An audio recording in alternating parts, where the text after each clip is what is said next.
Hello everyone. So আজকে আমরা Bankura university step by step form fill up করবো। প্রথমে আমরা অফিসিয়াল ওয়েবসাইটে আসবো, এসে লেটেস্ট নিউজ এই সেকশনে পিজি অ্যাডমিশন 2025 থেকে 26 এখানে ক্লিক করব।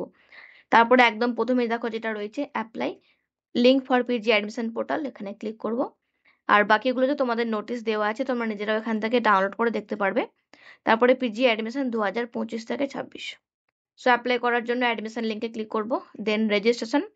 প্রথমে আমরা আমাদের নাম দেব, তারপরে মোবাইল নাম্বার, ইমেল আইডি আর একটা পাসওয়ার্ড সেট করে দেবো, মিনিমাম তোমার 6 টাকার একটা দরকার।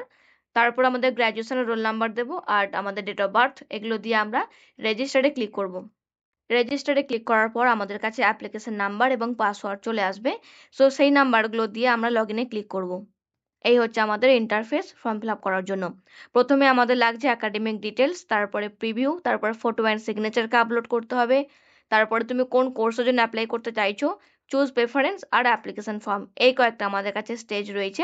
তো আমরা পরপর এখান থেকে ফিল আপ করে নেব। দেখো প্রথমে আমাদের লাগছে name of the university last attend. তুমি এখন বর্তমানে কোন ইউনিভার্সিটিতে পড়ছো, তুমি এখানে তোমার ইউনিভার্সিটির নাম লিখে দিলে।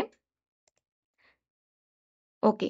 নেক্সট আমাদের লাগছে যে আমি এখন কোন কলেজে পড়ছি, তো সেই কলেজের নাম তোমরা এখানে লিখে দাও। তারপরে লাগছে ইয়ার অফ পাসিং গ্র্যাজুয়েশন, তুমি কোন বছর গ্র্যাজুয়েশন পাস আউট হবে, যদি এই বছর হও তাহলে 2025 লিখে দেবে। তারপরে লাগছে রেজিস্ট্রেশন নম্বর, আর এরপর লাগছে রেজিস্ট্রেশন ইয়ার, মানে তোমার কোন বছরে রেজিস্ট্রেশন হয়েছে, এটা তোমরা কিন্তু ওই সার্টিফিকেটে পেয়ে যাবে। এরপর আমরা দেব marks obtained in previous examination.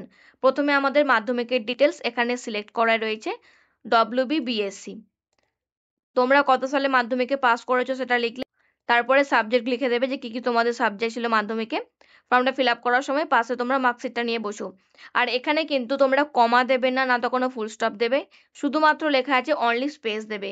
মানে আমি এখানে লিখলাম বেঙ্গলি, দিয়ে আমি একটা স্পেস দেবো, দিয়ে তারপর আমি কিন্তু ইংলিশটা লিখবো। এইভাবে কিন্তু আমাদের ফর্মটা ফিল করতে হবে।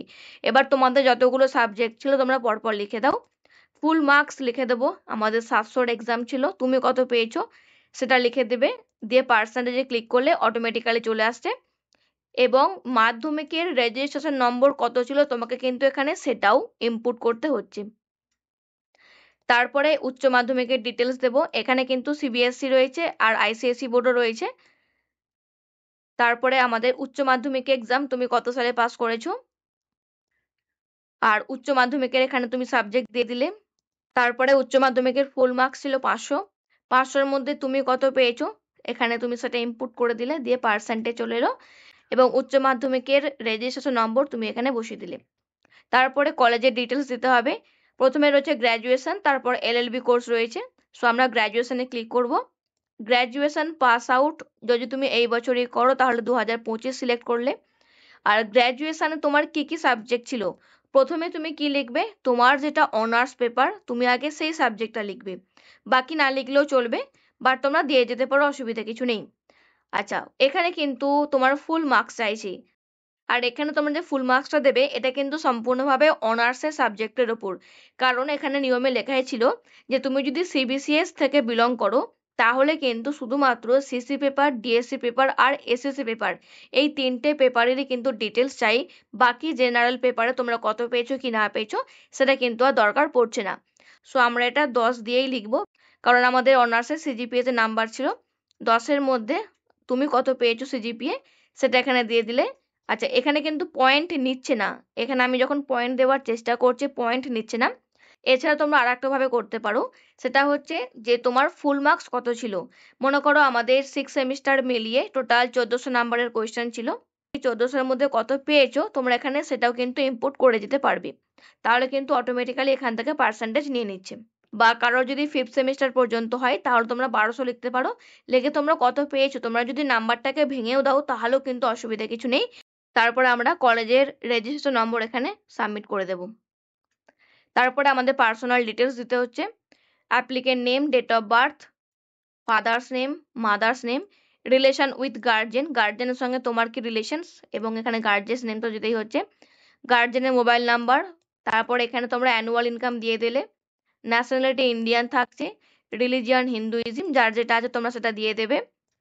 তারপরে জেন্ডার, কাস্ট, তারপরে পিডব্লিউডি আছো কিনা, ব্লাড গ্রুপ দিয়ে দিলে, মেরিটাল স্ট্যাটাস এখানে সিঙ্গেল, তারপরে এখানে তোমরা আধার নাম্বার দিয়ে দিলে, তারপরে এবিসি আইডি দিয়ে দিলে, হায়ার এডুকেশন আইডি দিয়ে দিলে। তবে এটা কিন্তু ম্যান্ডেটরি নয়।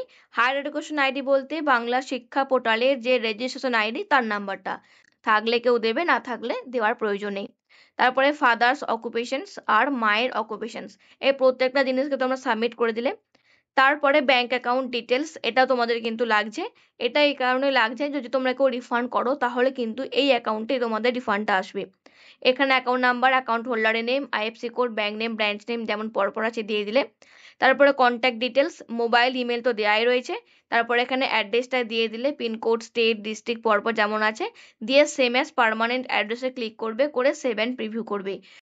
এরপর হচ্ছে preview section, academic details, marks details, তোমার পার্সোনাল ডিটেলস সমস্ত কিছু দেখে নেবে ঠিকঠাক করে দিয়েছো কিনা। যদি সমস্ত কিছু ঠিকঠাক থাকে তাহলে আই এগ্রিতে ক্লিক করে নেক্সটে ক্লিক করবে। এরপরে আমাকে ডকুমেন্ট আপলোড করতে হচ্ছে। প্রথমে আমাদের ডেট অফ বার্থ ডকুমেন্টকে আপলোড করতে হবে, অর্থাৎ আমরা বার্থ সার্টিফিকেটও দিতে পারি অথবা মাধ্যমিকের অ্যাডমিট কার্ড, এটাও কিন্তু আমরা দিতে পারি। তো এটাকে আমরা সাবমিট করে দেবো। এটা যেহেতু তোমাদের আমি ডেমো ভিডিও বানাচ্ছি, সো আমি আননেসেসারি যে কোনো একটা ছবি এখানে দিয়ে দিচ্ছি। তারপরে মাধ্যমিকের মার্কশিট, এটাও কিন্তু আমাদের দিতে হচ্ছে ইমেজের মাধ্যমে, এটাও আমরা এখানে সাবমিট করে দেবো। তারপরে আমাকে এইচএস এর মার্কশিট দিতে হচ্ছে। তারপরে চাইছে আমাদের final marks of graduations or screenshot of the result. So এখানে কিন্তু আমাকে অপশন দিয়ে দিয়েছে যে গ্র্যাজুয়েশনের ফাইনাল মার্কশিট যদি এটা থাকে তো দিলে, অথবা তোমাদের যে রেজাল্ট যেটা পাবলিশড হয়েছে তারও কিন্তু একটা স্ক্রিনশট তুলে ইমেজের মাধ্যমে 20 থেকে 300 কেবির মধ্যে তোমরা এখানে দিতে পারো। তারপরে সিগনেচার আপলোড চাইছে, তারপরে ফটো আপলোড। আমরা এবার আপলোড ডকুমেন্টে ক্লিক করে দেব। প্রথমে আসছে কোর্স নেম, তুমি কোন কোর্সের জন্য অ্যাপ্লাই করতে চাইছো, MA, MSc, LLM, MSW or masters in library science, তো তুমি এখানে সেটা সিলেক্ট করে নিলে। তারপর এখানে সাবজেক্ট সিলেক্ট করলে, দেখো এমএসসির আন্ডারে কিন্তু এই কয়েকটা সাবজেক্ট রয়েছে, botany, chemistry, geo informatics, geography, mathematics, physics. আর তোমরা কেউ যদি এমএতে ক্লিক করো তাহলে তোমরা Bengali, education, English, history, masscom, music, philosophy, political science, Sanskrit, Santali, এই কয়েকটা সাবজেক্ট তোমরা পাচ্ছ। সেখান থেকে মনে করো আমি জিও ইনফরমেটিক্সে অ্যাপ্লাই করছি। তারপরে আমার কি চাইছে, percentage of marks in honours, অনার্সে তোমার পার্সেন্টেজ কত রয়েছে, তুমি এখানে তার পার্সেন্টেজটা লিখে দিলে। এরপর আমরা লিখবো যে আমাদের কোন সাবজেক্টে অনার্স ছিল, তো এখানে আমরা আমাদের সাবজেক্টটা লিখে দেব, জিওগ্রাফি, দিয়ে আমরা এবার অ্যাপ্লাইতে ক্লিক করব। এটা আমার সেভ হয়ে গেল। তোমরা পারলে জিওগ্রাফির আগে বিএ বা বিএসসি লিখে যেতে পারো। তো যেটা রিসেন্ট তোমাদের নিয়ম দেখলাম যে জিও ইনফরমেটিক্সের জন্য অ্যাপ্লাই করতে গেলে তোমাদের বিএসসি থাকতে হবে, তো সেক্ষেত্রে তোমরা বিএসসি জিওগ্রাফি লিখে যেতে পারবে। সো এটা আমার কমপ্লিট হয়ে গেল। এরপর আমরা নেক্সটে ক্লিক করব। এরপরে ইনস্টিটিউট নেম, আর বাঁকুড়া ইউনিভার্সিটিতে জিও ইনফরমেটিক্সের জন্য একটা ইউনিভার্সিটি রয়েছে, রঘুনাথ মুর্মু, তো এটাতে আমরা ক্লিক করব। ক্লিক করে আমরা অ্যাড করব। যদি অন্যান্য তোমার সাবজেক্ট থাকে তাহলে কিন্তু তুমি আরও ইউনিভার্সিটিকে চয়েস করবে বা ক্লিক করবে, করে আবার অ্যাড করে দেবে। ওকে, নেক্সট আমরা সেভ করে নেবো। আগে সেভ করে নিলাম। তো সেভ করে নেওয়ার পর আমরা সমস্ত কিছু জিনিস দেখে নেব। দেখে নেওয়ার পরে আমরা কিন্তু এবার সাবমিটে ক্লিক করব। সাবমিটে ক্লিক করার পরই আমাদের কাছে কিন্তু এরকম নোটিফিকেশন আসবে যে greeting successfully submitted the form, দিয়ে আমরা এবার ওকেতে ক্লিক করব। আর তোমরা অ্যাপ্লিকেশন আইডিটা প্রিন্ট আউট বের করে নেবে।